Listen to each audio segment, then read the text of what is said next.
Welcome back to the Automation Podcast. My name is Shawn Tierney from the Automation Blog and School.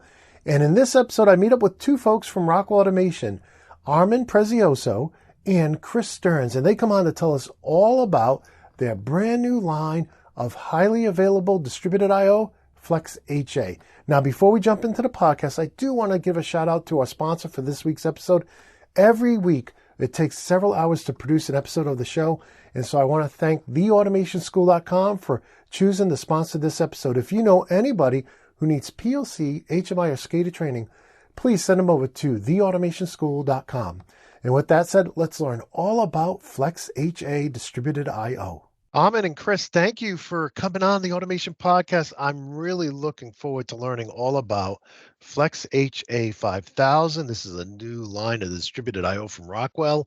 This doesn't happen every day, so I'm excited to have you guys on the show. And if you don't mind, could you introduce yourselves to our audience before you jump into the presentation? Sure. Hey, Shawn, first, thanks for inviting us, right? This is an exciting time for us, launching a new product, and it's greatly appreciated we get some time with you to discuss it. My name's Armand Prezioso. I've been at Rockwell 23 years. I'm a product manager in the I/O group, and this is one of my new product developments. It's called FLEXHA 5000. Chris, tell me something about yourself. Hi, thanks. Like Armand, I'm a global product manager for our DCS offering here at Rockwell Automation, and my name's Chris Stearns.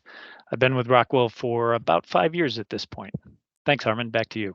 Don, so I'm going to go through introducing FLEXHA 5000 and keep it kind of technical and brief. I hope you have some questions you can ask that we can share with the audience. First, just an overview, right? The FLEXHA 5000 I/O platform was really designed for the DCS market, for the process industry, right? And the HA stands for high availability. So we're achieving high availability with this I/O platform, which we're really excited about. We'll probably be in the 5 nines area if you're familiar with the availability calculations, right? Those are typically done for SIS systems, but we did the calculations for the basic process control system as well, which is exciting because some customers don't need safety, but they want high availability. So that's kind of the root of the HA, the high availability platform, right? So the first release of this platform will be what you see. It's going to be a universal I/O card only for standard control, for basic process control. And then in the future release, you'll see us get the SIL 3 with this product. Standard and safety can be intermixed on the control rail. Now, that sometimes is a customer preference, right? Sometimes they don't like the mix. They like diversity. They want to keep it separate. Both modules can be in simplex or duplex. So even though it's a high availability system, you can actually have the power conditioners, the adapters, the backplane, all that stuff can be redundant and high availability, right? But the I/O can be a mixture of simplex or duplex. So in some cases where you might have some loops that require redundancy and require that availability, you can use redundancy. And then on the other cases where you just need some simplex I/O or maybe balance of plant or non-critical operations, you can use it in simplex and have the same card, the same platform, the same spares, right? That's one of the unique things about this platform. Each adapter pair, so I'll talk about the rail master base and the adapter base and so forth coming up, but each adapter pair can have 24 modules. Okay, so it can be mixed and matched and split up and so forth, but 24 modules out of the gate, so you get 192 points in simplex or 96 points in full redundancy, or somewhere in between if you mix them up like I was discussing earlier, right? So what makes this architecture high availability and simpler for customers to use is every aspect of the system is redundant or can be redundant, like the I/O. I said you can do simplex or duplex, but from the backplane, the power conditioners, we'll go into details of all the individual components. All those components are redundant and that they can be maintained while running. So the nice thing about having redundancy is, let's say, for example, adapter A. Adapter A fails, adapter B is still running. And while B is running and your system is running, you can change and replace adapter A, keeping your system up and running, right? So these are really meant for 24/7 operations, people who want to run We usually go in the 10-year range. So we do our calculations, we do it for 10 years. That's kind of the design behind this. But once again, you can use that simplex type IO, right? Now, I want to break in here just for a moment to thank our sponsor, theautomationschool.com. If you need training on control logics or compact logics, including using distributed I/O, plant PAX, VFDs, and whatnot, please check out their courses over at theautomationschool.com. And with that said, let's get back to the show. One of the other nice things about this platform is wiring is not disturbed when replacing a module. So in some platforms, even in some Rockwell platforms, right, you have to pull the wiring harness off and then replace the module behind it. In this case, the maintenance folks do not have to do that. The module is remove and insert from the Z-axis. That means pulling it straight out to you, right? And you can go ahead and replace that module and get it back up and running. So all the components on this platform, and you'll see a bigger picture later, are remove and insert from Z-axis. They all are also re-up. I don't know if you're familiar with re-up. If you're a Rockwell person, re-up stands for remove and insert under power. So you can remove these modules, replace them while it's still running. Ability to remove during runtime or to remove modules during runtime and Z insertion are two of the key aspects here. Also, it can be mounted horizontal or vertical. So from all the platforms that Rockwell has, if you're familiar with Control Logics or Compact or even the standard FLEXIO, FLEXIO is the only one that can be horizontal or vertical mounted. So this platform will follow suit with it. And then extended temperature range, -40 to +70 C when mounted horizontal. And then some unique features I'll talk about later with the media landing cards, but the first release will be, copper RJ45s for networking, and then we'll come out with SFP versions as well. But really just to recap, right? So DCS focused for this IO delivery platform, universal IO and high availability, lots of diagnostics. Current sourcing is important as well. Current sourcing has to do with the fact that you don't have to split your wires off and wire them to different terminal blocks and wire in a power supply. You're going to land your power supply on our IO base, and then we're going to make sure that the instruments get powered downfield, right?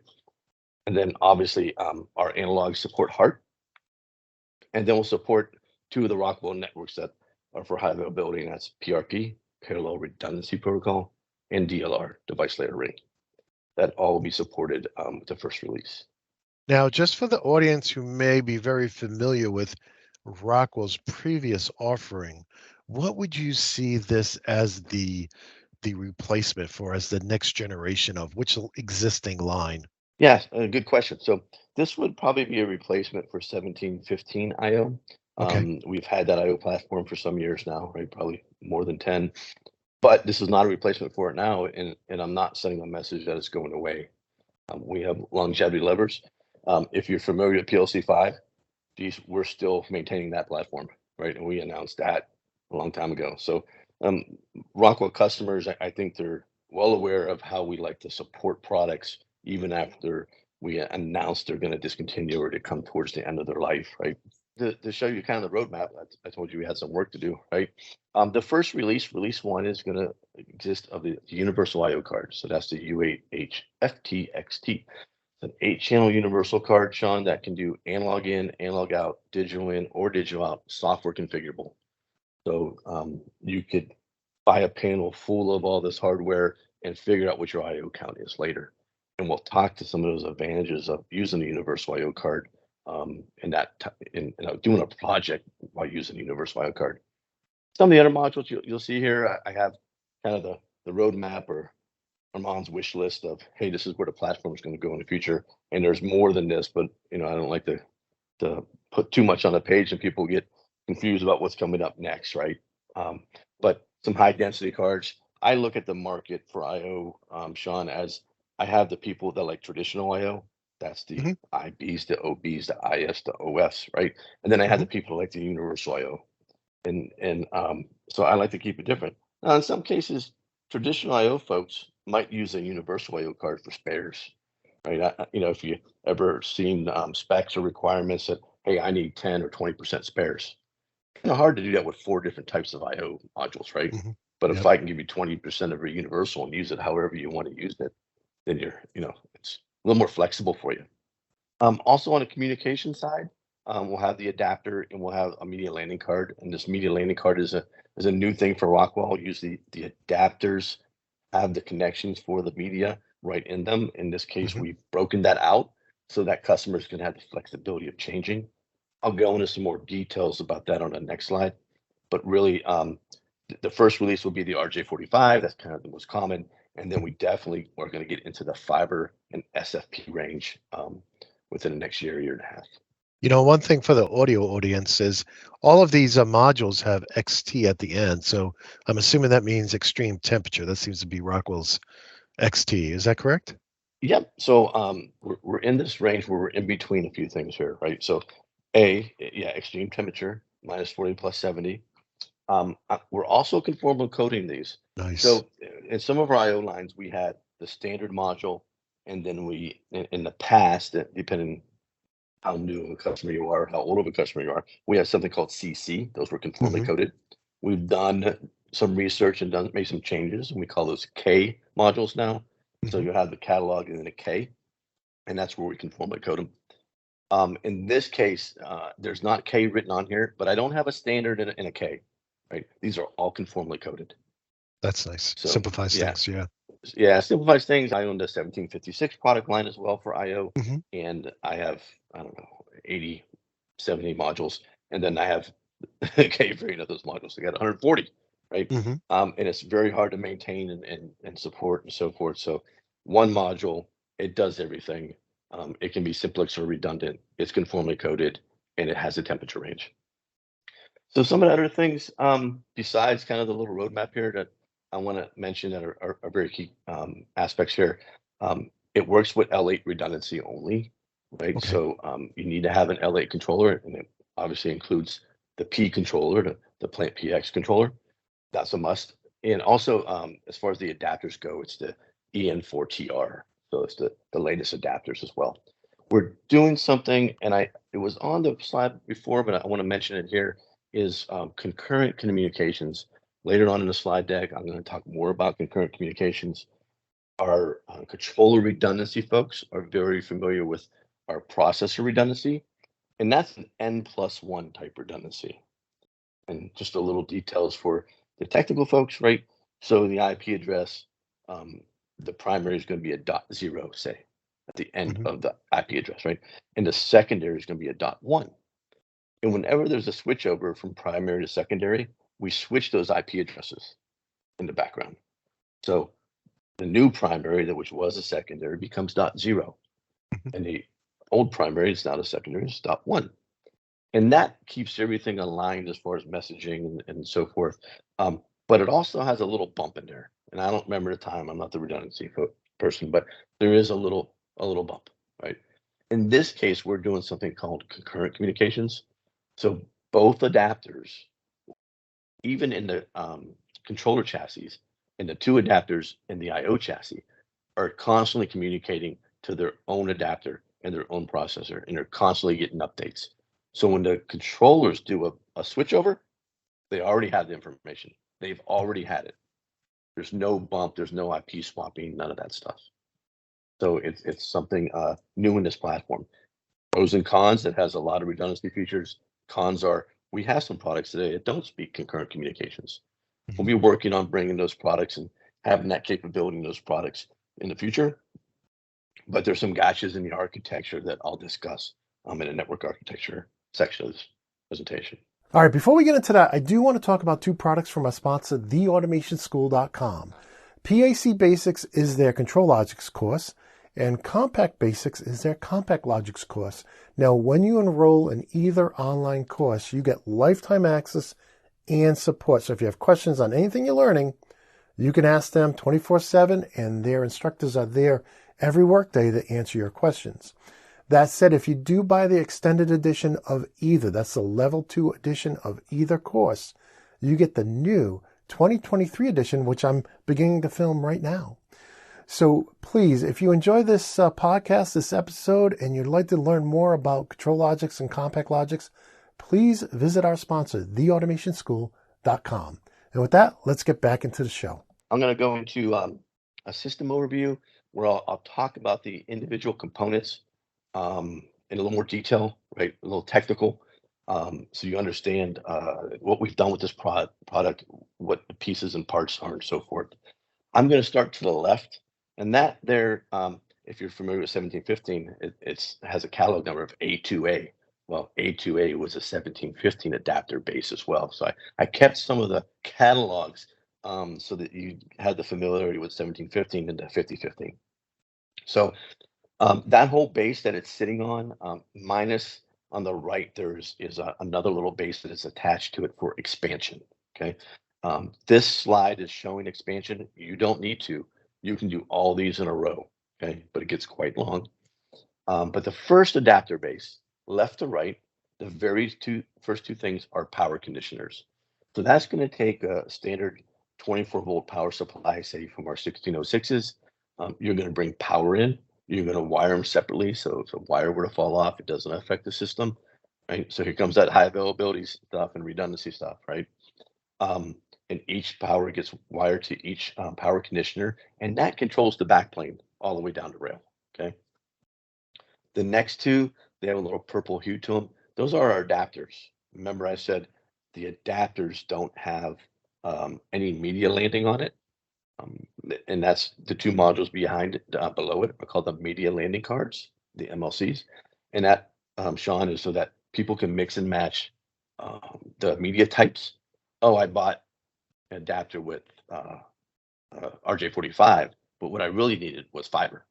Now I got to exchange that whole adapter. It's pretty expensive, right? Or use it on a next project. In this case, you can just buy the media landing card, which is less expensive and fault tolerant, just like the rest of the system. And you can switch those out. Yeah, and you don't disturb the wiring. And you're not disturbing the wiring. Exactly. Yeah, I get it. Any of the adapter, you're not pulling modules out hot, right?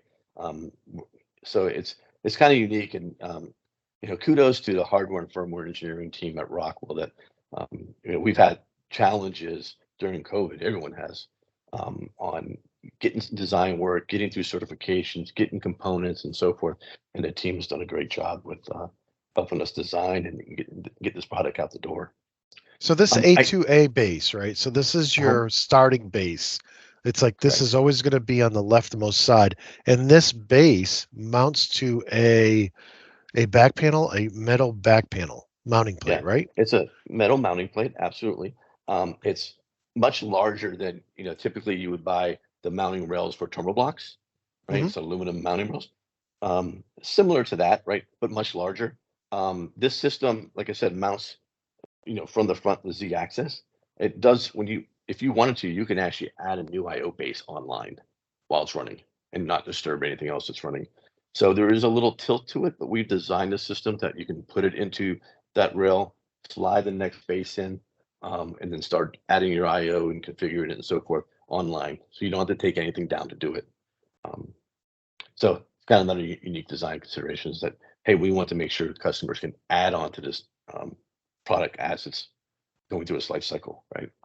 But I guess the A2A base, right, it seems like it's always going to be the same. You're going to have two power conditioners and two network adapters, plus you'll have your media landing cards. The wiring, the terminal block, it looks like is that a removable terminal block underneath the power conditioner module?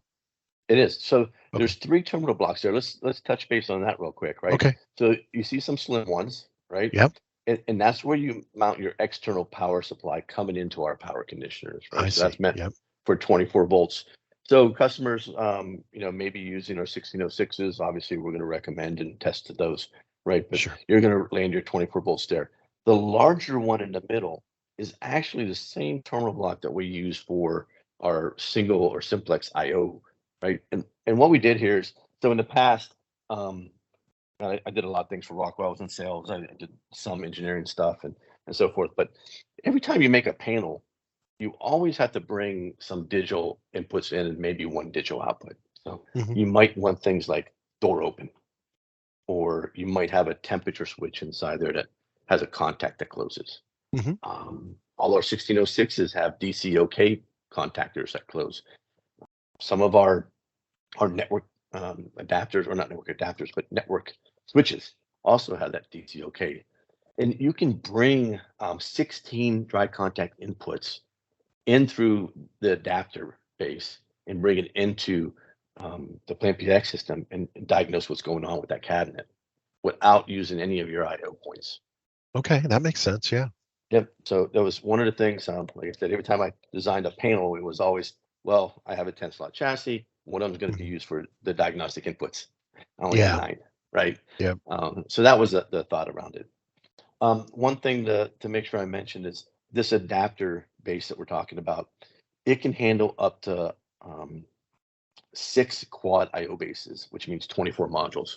You know, we were talking about that earlier, how we can support 24 modules.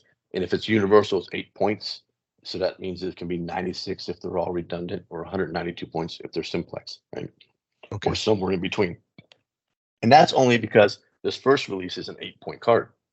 Yeah. Once we start getting to higher density cards, IV16, OB16s, right? hmm You can obviously do more points per adapter base. And you don't need the blank expansion, the bank, I should say, bank expansion, unless you need to split the rail up, whether you're Correct. like one on top of another or one in one enclosure. Yeah. Can you go very far between them? Like you do back to back? Yeah, I mean, how? um it's just a 2-meter cable. And actually there's Okay. 4 of them. And the reason there's 4 of them is because 2 are for the backplane and hmm 2 are for the power. So And we redundancy. Yeah. redundancy, and we made them individual instead of one big cable, so that if, let's say, one of your power cables goes bad, hmm well, you still have the other one, and you can maintain and run. Just go change that one cable. You don't have to change them both. You don't have to take the Well, system down, right? another good thing about that too is, I've seen many installations where they put them back to back and they have to put all the cables through a pipe. And when Hmm. you made a really big fat connector, it's hard to get a big enough hole to put that through. So having the 4 smaller cables would be advantageous for that. And again, if you're going to top bottom, running it through the conduit, right, or the wireway. Absolutely. Yep. Better if they're small, thin cables with a connector on each end than one big honking. I know that was always a problem with some of the previous products, right? So Yeah, you no, need I a thought I pipe liked bender that. to bend it. Yeah.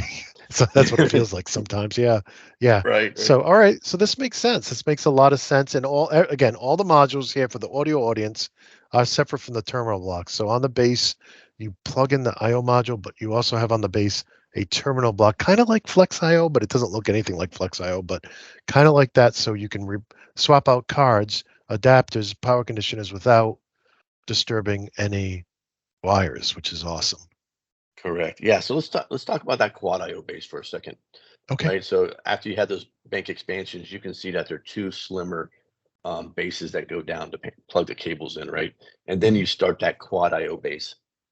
Um, there's there's a little thing on the top I want to talk about. It's called the backplane interface module, and it's also on the adapter base. It's to the right of the adapters. They're I 2 little see it. small modules that those plug in. They have lights on them. There's plenty of diagnostics.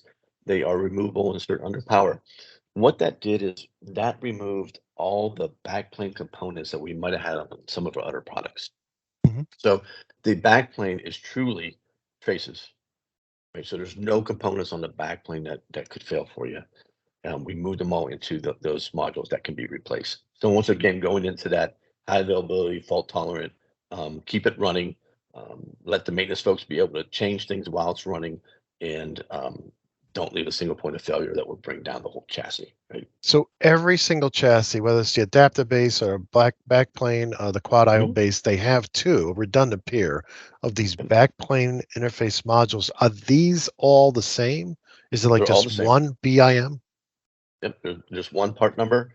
Awesome. They're all the same. You can mix and match them. It doesn't really matter. Um, I will tell you, as we're talking about, oh my God, all these components, right? One of the other things I heard when I was in sales is that, hey, when I get my stuff from Rockwell, I get all these boxes, Mm, and I have to open all these boxes. I get all this literature, I get all this stuff. The very first thing I did when we start putting catalog numbers and so forth is I made kits. So good. I have an adapter kit. Everything comes in the adapter kit except for the MIDI landing cards because I don't know if you want fiber or copper. Okay, But yep. all the RTBs, the backplane interface modules, the power conditioner, the adapter, all in the kit. One kit, one part number. Your adapter base is taken care of except for the media landing. And then the IO kit, I do something similar, but it's not as much, right? So I do the IO or the IO base, sorry, quad IO base, and the two backplane interface modules. Then you're responsible for picking out the IO and the terminal block for the IO. I Got do give you the SA power, where you land the SA power, and I'll go over that Yep. here in a second. I Yep. do give you that one, but I don't give you the regular terminal blocks because I don't know if you want simplex or duplex. Okay. So even though the terminal box, and this is the other thing, in I'm the 1756 product manager. So, when you look at that IO family, how it was developed over the last 24 years, I think is when we started. You really have to have a secret decoder ring if you go from an analog to a digital, right? Even inside some of our analogs, IAB. right? IAB, Right. baby. IAB and wiring diagrams and so forth, right? Anyway, with this platform, universal IO, IB, OBs, they're all going to be wired the same. And in the universal Nice. IO, if you're wiring an analog in, analog out, digital in, or digital out, and it's a 2-wire type device, Mhm. you land it on A and B all the time, whether it's a digital Oh, in or that's digital out. nice. That's nice. So you don't need a secret decoder ring. If you're doing 3-wire, you can still land 3-wire on this terminal block, and we tell you where to land them, whether it's an analog in, analog out, digital or digital out. If you're doing 4-wire, same thing. So we wanted to make sure that, for people commissioning, doing the wiring, doing the drawings, and maintaining it, it was easier for them than what we've done in the past. Can you talk a little bit about the Shield terminal block? I've seen that on other products, but of course not on 1756. So can you just give us just a couple seconds on that? Yep, absolutely. So the Shield terminal block, we introduced that with the 5094, the FLEXIO, right? Okay. That's where if you need a shield, in the past, I can remember, all right, I'm going to land an analog cable, right? And I'm going to have to peel this analog cable back about 2 feet or 3 feet. I'm going to have to land my 2 wires for analog, and then I'm going to pull the ground or the shield ground over to some other terminal block somewhere else in the panel. So my wiring in a wireway, I got a bundle of shield wires going over somewhere that I have to land, and I got all my wires going up my IO. And then if you look at some of the requirements that we get from other customers, right, it's always each shield has to have its own landing. So if I have 192 points of IO in a system, or 96, I have to have 192 points for whatever I have shielded. Some people shield DC and analog, right? But nonetheless, that's their preference. You have to have a shield for each. In this case, we made it so you only have to peel back the wire to get to the terminal block. And you can wire to the terminal block and then wire to the shield right below it. And we take care of the grounding for you. It looks like the Shield terminal block sits directly on the mounting plate. Is that correct? It does, yeah. So what it does Nice. is it's an add-on. It's not always there. You only need it if you're using shielded cable, and there's some rules around shielded cable, analogs, and so forth, right? And when you do, then you can put one of those on there, screw it down right to the bottom rail. You'll see the ground lugs are also screwed down to that bottom rail there. Yeah. You'll screw that shield terminal block down, and you'll land your shield. You have one location for each 8 points, and away you go. So it keeps your wiring a little neater, keeps your wireways clean. You don't have to strip the wires back so far.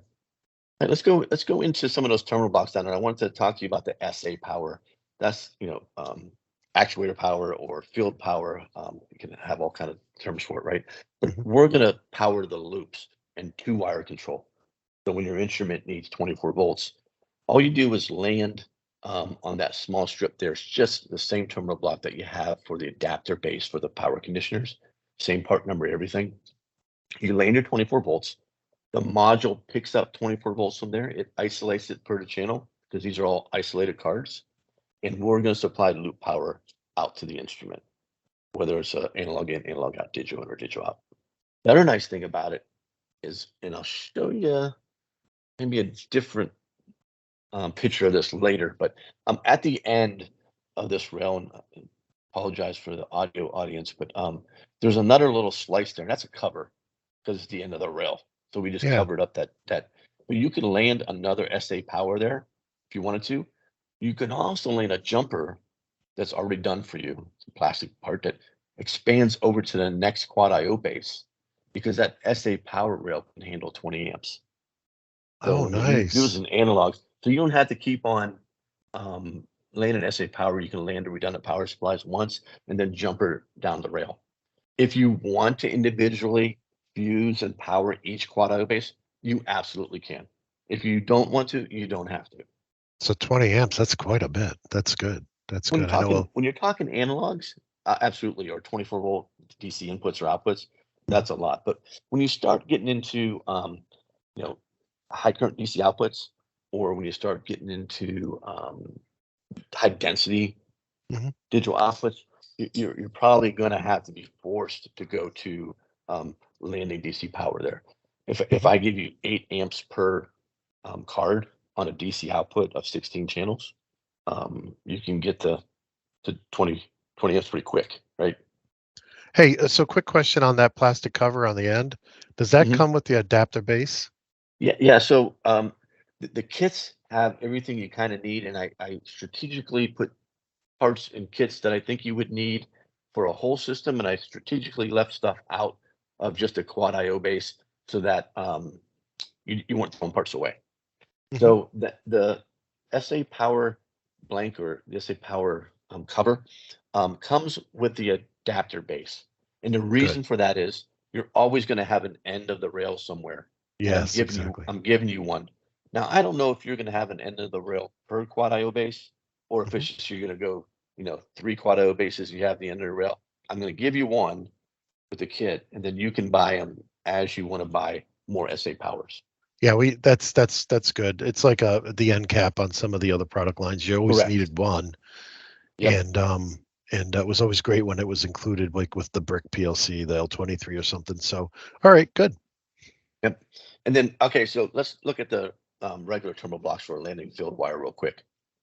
The first 2 universal IO cards are set up in redundancy to be fault Okay. tolerant. If you look at that terminal block, it is spanning between the 2 modules. Hmm. To the left and right of it is an A and a B. That's just writing, right? Laser etched, right? Hmm. Pointing to the module saying, your module A and your module B, and land your wires in the middle. We're going to take care of wiring the instrument to both modules. You don't have to do any fancy work. You land your modules for 0.0. We're going to go to 0.0 for A and B module. We're done. If you look at the next RTB, that one does not have the A and B on the side of it. It's directly underneath the next IO card. That is for simplex. They both wire the same way. Column 0, points A and B are for channel 0. The simplex, same thing. You land the wires the same way. So there's no difference between redundancy and simplex when wiring. It's the same thing. No secret decoder ring again, right? The next IO card is a spare, and there's no base there. There's another cover. This is just to show that we have covers for all the RTBs as well. So is this the 2 terminal blocks are identical except for the covers they come with? Where you land the wire is identical, but the terminal block for the redundancy is twice as wide. It just has some gray space at the bottom. When you push it in, it spans both IO terminal landing points. Okay. Okay. But when you see it, it's easier to understand. Got it. Got it. Yeah. Yeah, but the nice thing to get out of this really is we have a redundancy block for landing field wire, and we have a simplex block. They both get wired on the field side the same, right? There's no secret decoder ring, but one of them is going to span 2 modules for you, so we can take care of the wiring under the hood, and one of them just goes directly to the module that it's under. So for And the then you, audio audience, they look identical, but one has an A and B cover on the left and right of it, so it takes up 2 spaces. But as far as where you put the wires in, they look identical. But one spans 2 slots, as he said, and one spans 1 slot. And you're saying these both wire identically. yep, absolutely. So That's channel awesome. 0, 2 wire, like I said, there's in this block, there's 8 columns and there's 4 rows. And the columns are 0 through 7 for Mhm. the IO points that are 0 through 7. And then the rows are A, B, C, D. And our documentation will tell you for 2-wire control, plus on A, negative on B. And that's the true same for whether it's redundant or simplex. So now I'm thinking ahead to the IBOB. Same blocks? Same blocks. And if we Okay. get 16 channels, what will happen is A and B will be channel 0. And you'll go A and B 0, 1, 2, 3, 4, 5, 6, 7, right? And then you'll go down to C and D at 0 for 8, 9, 10, 11, 12, 13, 14, 15. Makes sense. And those will be 16 channel. They'll be 2-wire only, right? If Yeah. you do have a device that is 3 or 4-wire, we'll give you a path to do that. But we'll be sourcing power for those. Good. Trying to think if there's anything else on the slide that I can think of. Pretty much covered it. I don't know if you have any questions about it or. Oh, No. there's one thing. Good. Here you go. Go over to the power conditioner. There's LEDs underneath that power conditioner. They look like little gray boxes and so forth. But those LEDs give you the diagnostic information coming in. So, they'll turn orange when they're initiated and so forth. Okay. Well, Okay. for the universal IO, there's actually 24 LEDs there, but they're laid out in analog in, analog out, digital in, digital out. And depending how you have that card configured, you can see how that point is configured by the LED. Okay. So let's say you have 0.0 configured as an analog. It will show up there green saying, hey, I'm configured. And it will turn orange when it's on. If none of the rest of those LEDs are lit or on, the rest of the channels are not configured. So as you start configuring channels, let's just say you wanted to make 2 channels analog in, 2 channels analog out, 2 channels digital in, 2 channels digital out, the appropriate light will be lit for each one of those channels. So you get the diagnostic information, right from that LED in front of you. So you don't even have to open up the software. You know if a channel on that card is digital, analog, etc., just by the indicators. Correct. Absolutely. Nice. Yep. Nice. You can walk up and see that, hey, I have a digital in my hand. I need to land. Are there any free digital ins? Oh, yeah, I can see that. Channel 6 and 7 are digital ins, and there's nothing there. I'm going to plug mine in there. And you just go tell the engineer, hey, I landed, that temperature switch on channel 7. Nice. Also above, there's some LEDs going across the whole platform. So you'll see the typical LED for, the system OK or module OK light, right? We had that on everything. You'll also see some additional ones. You'll know if your backplane A and B are working, or if you have a problem. So you can diagnose backplane issues just by looking at the front of it. You'll know if it's set up for redundancy or if your redundancy is healthy or not between the 2 modules. So quite a bit of diagnostic information right on the front. They'll also tell you about SA power. Maybe you have an SA power problem and you don't see that SA power light on. You can then say, hey, we got a problem with our power supplies. So you're not wasting time kind of sitting there with a meter and trying to check out what's going on. This may seem like a silly question, but what's in this the white box at the bottom of the module? It's too small for me to make out. Is it a logo or is it a QR code? That's a QR code. Yeah, so we have QR codes for all of our devices, so you can walk up to it, hit the QR code, get the catalog number and the technical data for it. That's perfect. Awesome. So on this next slide, we talked about the power conditioner, 1606s and so forth. I had this in there for detailed information for customers. You get a 1606 that meets your power requirements, whether you have AC in or DC in, and then you can wire it individually, 2 separate power supplies, in this case, one going to the left power conditioner and one going to the right power conditioner. So you're maintaining that fault tolerance, not only in the IO platform, but you're also maintaining it in the power supplying the IO platform. Right? It wouldn't make sense if you put one conditioner out there and have all this redundancy in the IO. And also have the recommended power supply for that power conditioner. And the same for SA power. SA power gets a little funner. I don't know if you're familiar with our redundancy devices for our 1606 line, but in this case, you have 2 power conditioners and 2 diodes. You can have one or two, one of each of those things fail and still keep redundancy going to the IO rack. And then also this shows that jumper I was talking about between the 2 bases. I call it out there. It says SA power jumper. So notice you're landing your SA power at the beginning of the quad IO rail. and you're continuing it through the second quad IO rail as well. Nice. So this is showing 2 quad IO bases. And redundant power. Using just your off-the-shelf redundant. This isn't a special, this is your 1606 line. It's not a special 5,000 power supply, which is nice. Nope. Yeah, standard 1606s. Right. This bank expansions, we mentioned that, and we mentioned orientation, right? So this is showing you how those bank expansions can work, how you can orientate the hardware in a horizontal or vertical distance, right? Now, I don't want you to think that you have to do it this way, right? This is showing 2 quad IO bases. If you add them up, there's a total of 6. I don't care how you make those rails, which one's longer, which one's shorter, right? You just got to make sure you have enough room for your cabling and so forth. And you'll notice one of these is kind of wiring to the left, and the other one's wiring to the right, right? So you don't have to bring it to the middle. You can have your field wiring on the outside where you can get some more room into it, right? And keep the IO close, back to the IO close. But this kind of explains the banks. You can have up to 3 banks. So if you count them 1, 2, 3, that's all you can have. But we're not giving you any limits on the number of quad IO bases per bank. Let's jump into networking a little bit, because I mentioned that concurrent communications, and I mentioned PRP and DLR at the beginning of the presentation. I'll have some slides here. This is a PRP network. This has redundant power supplies on the redundant controller chassis, and it has an EN4 TR in there. It has the black cabling lines are going to it, right? You have 2 separate network switches, and they both, if you follow that, both of them go to, it's not at the bottom where the media landing is. I should probably do that, but both of them are going to both adapters.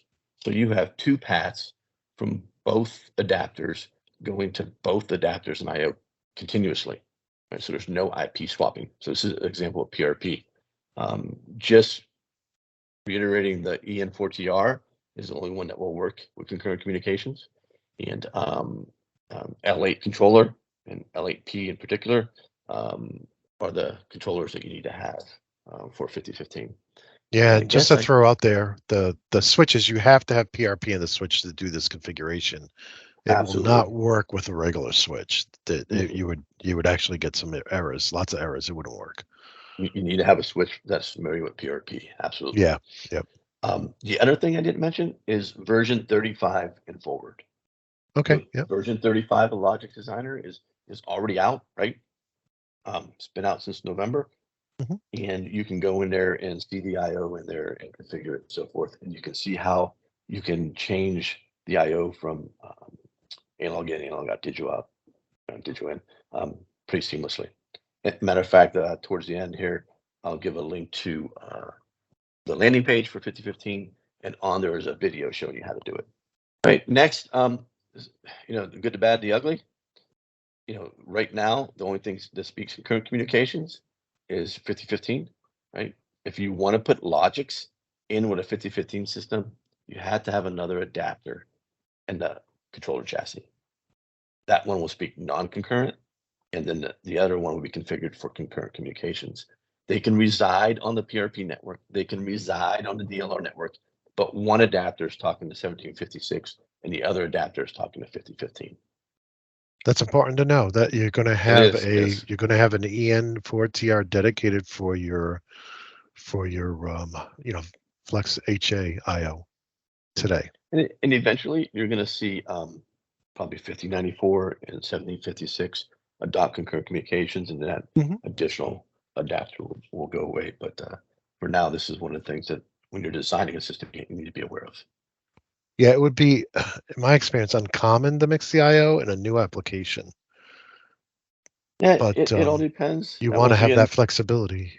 Yeah, you want to have that flexibility. Some people might say, well, I have this side of my process plant that needs fault-tolerant IO, and I have this balance of plant and so forth stuff over here that I'm going to use maybe smaller package in the standard Flex IO platform, right? And the nice thing is that with our controllers, you can mix and match different IO platforms. Just some of the design things that we need to make sure customers are aware of. And just to reiterate, the only gotcha here is you need another network card just one other network card for the non-FLEXHA IO.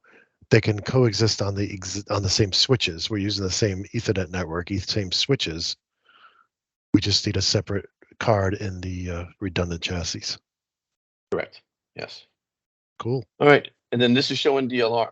And once again, it's the same network, just like those network switches, but there's two adapters in the controller chassis, and one of them is configured for concurrent communications, and the other one is not. But you can see you have 56 and 5015 all in that same DLR. It's just the adapter that's non-concurrent communications is talking to 56, and the adapter that's concurrent communications is talking to 5015. So in this case, the network is just like the network in PRP. It's the same. It coexists. It's just the adapter that is talking to it. The IO needs to have two of them. Hey, I've been talking for almost an hour. I want to give Chris a chance to talk a little bit about Plan PX and some of the project execution things that are really important with Universal IO. Remember at the beginning, I mentioned that there's I look at it as two type of IO people. You got the traditional IO and the Universal IO, and how those projects execute is totally different, and there's some cost savings in it. And let Chris go through that. Chris, you want to go ahead and take it away, and I'll drive for you? Yeah, please. Thanks. So as Armand was saying, the advantages or the interesting capabilities that the Universal IO provides gives us some new ways to think about how we execute projects, especially in those big, large process-related projects where you're implementing a DCS as part of that, like our Plant PX system. So with Plant PX, traditionally, you'd sort of go through this very serially oriented kind of workflow, right? You'd define and size your system. You'd start doing the design for your networks and your enclosures. You'd build your enclosures. You'd then go get into configuring it according to how you've designed that enclosure and everything. And you start doing your factory acceptance testing. When you're done with that, move on to installation, et cetera. And you can see that sort of that orange part of the curve down below. There's obviously costs and resources involved in all of that, and it doesn't get to be really nicely smoothed out. It's not, you're bringing in lots of resources at different times because of that serial nature, and it doesn't make for a really easily managed sort of project, and it can get strung out, especially when you start to think about things like late breaking changes. So at any point where you see those red X's where something has to change because you've learned some new fact from your end user, or the process has to change or whatever, you're now bringing people back in. You're doing all kinds of extra effort to then configure those changes, test them, all those sorts of things. So sort of that traditional approach is so very serial, and it just really can end up being time consuming and costly. So if you go to the next slide, you'll see that with Universal IO, then now you have the opportunity to start doing things in parallel. And as soon as we start doing that, that allows us to schedule time, people differently, and obviously shrink that schedule so that you're certainly spending a lot less time, and it's much more predictable and a much more easily managed project, because you're not relying on exactly how that hardware is configured, what IO modules in which rack, or all those sorts of things, right? It's all software configurable now, where the IO module is just universal in nature. So you're doing a lot of the activities in parallel that saves time. So then if you go to the next slide, there's other tool sets that we have associated here, for use with Plant PX or Rockwell products in general, that help with this focus as well, because now we've got pre-configured virtual image templates that allow you to put your system together quickly. We can start testing code using our FactoryTalk Logix Echo before we even have controllers. So that just enables us to continue down that path of how we do things in sort of a parallel fashion versus waiting for all that hardware to be ordered, put in place, staged, and available for use that way. Or worse yet, you're Robin from other projects in your integration centers and things like that to try and build things as you go, because that just affects how those other projects execute as well. And of course, we have tools on our new design hub that allows us to do a lot of this stuff in a, on the cloud in a very, shall we say, distributed fashion, where you've got users maybe all over the world, certainly all over the country, right? And they're able to get in and do a lot of configuration work that you might have otherwise done on site in an integration center or something like that, with the extra cost of travel, et cetera. So if you move on to the next slide, there's even more, right? Now imagine an enclosure that's been designed and built to meet all these sorts of needs with the new 5015 I/O platform with Universal I/O. Now you're not even having to design or build those enclosures. They're just something you order. And so now if you go on to the next slide, you'll see that allows us to then even make more of our activities in that project execution lifecycle parallel in nature. So we could potentially be, instead of manufacturing enclosures, we're just ordering them.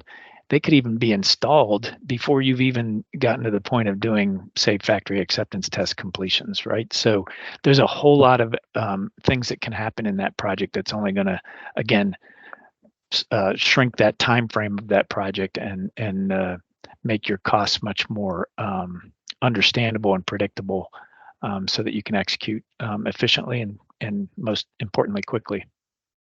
I think that's it for me, Armand. If there's any questions, happy to take them, but otherwise I'll let you finish up.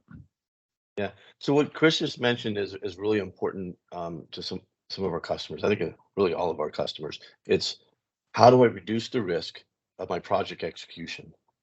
And you can see the risk involved in the parallel or in the serial type project execution. You can see the cost savings when you use Universal I/O, a standard cabinet, and do parallel activities, right? And the control system is usually the last thing that gets done, right? After everything's delivered and put in place, that control system, everyone's standing over your shoulder watching you program it to make sure it runs, right? I just recap. I have 2 slides, Shawn, and really a recap of the lifecycle management and so forth, and how 5015 and Universal I/O is going to help customers, right? So if you think about it from the Universal I/O standpoint, you have one I/O card to stock that takes care of all your 4 I/O types. That one I/O card can be anything it wants to be when you're looking at spares, right? So when you have 20% spares, well, it's really a lot less because you have one card that can do anything. If you look at removing certain under power for maintenance, the diagnostic information, the ease of wiring, the modular construction of the system, being able to add I/O bases online and let it grow as the life cycle of the project or the plant that you're working on or offshore platform you're working on, you can add I/O online and add more I/O bases to help manage that life cycle as everything expands. I just want to cover some of those key points there. I have a slide here that goes over where to find information, right? So QR code to take you to our website, and on that website, you'll find some important information like a starter kit that I want to make sure that everyone knows about, right? So we went open for customer orders in November of last year. We launched this starter kit program where if you order a starter kit, we'll give you 2 of the 4 UIO cards for free. So instead of worrying about, hey, what's the price of your starter kit? It's just like, hey, you're going to buy some of these components, or we're going to give you some free, and we're going to make that last for some period of time, right? So probably going to go at least another year. So you'll see information about that starter kit. I urge customers to go and take advantage of that starter kit, get one on order, get something you can play with to start sitting at your desk and getting familiar with 5015 so you can use in a future product. There's a product profile that goes over some information. There's technical data if you're looking in for technical information. There's lots of videos, other webinars just like this one. And there's a product selection. So our IAB tools, our process system estimator, all those tools were done last October for you to design and configure a Plant PX system 5.2 using 5015. Nice. So all that stuff is out there. Encourage customers to go take a look at that. And that's the end. That's all I had. Well, guys, I really appreciate it. Thank you for answering all my questions and bearing with me as I pummeled you with questions. And really appreciate Armand and Chris for coming on the show and bringing us up to speed on 5015 FLEXHA IO. Let me ask you this. You guys going to be at Automation Fair? Absolutely. Yep. Automation Fair in Boston, right? Yeah, Boston, which is only 2.5 hours from here. So I'm looking forward to it. And Shawn, this is going to be a first of this Automation Fair type. We are actually doing 4 events at once at Automation Fair. It's going to be huge. It's 5 days of packed information for things that we used to have 2 or 3 events per year. This Automation Fair is going to be much larger than normal. Well, I'll have to get somebody. I'll have to talk to Mario and get somebody from the Automation Fair group back on. We've had him on a few times in the past, but I would love to let the audience know more about that. And yes, audience, I will be there, so I want to meet you if you're there. Not only presenters, not only guests, but also listeners. So I love meeting the folks out there. But no, Armand and Chris, you guys did a great job. Thank you so much for coming on the show and bringing us all up to speed on this. I really appreciate it. Thank you, Shawn. Thank you. Well, I hope you enjoyed that episode. I know I did. And I want to thank Armand and Chris for coming on the show and bringing us all up to speed on FLEXHA. You know, I really think I have a good understanding now of how that product goes together and how it's wired and really just the whole design of the product. And I hope you do too. With that said, if you did enjoy this episode, please consider giving us a like and a sub. And if you want to follow me or get in touch, you can do so over at automation.locals.com. You'll also find all the courses from our sponsor at theautomationschool.com. With that, I want to wish you all a very happy, safe, and healthy day. And until next time, my friends, peace.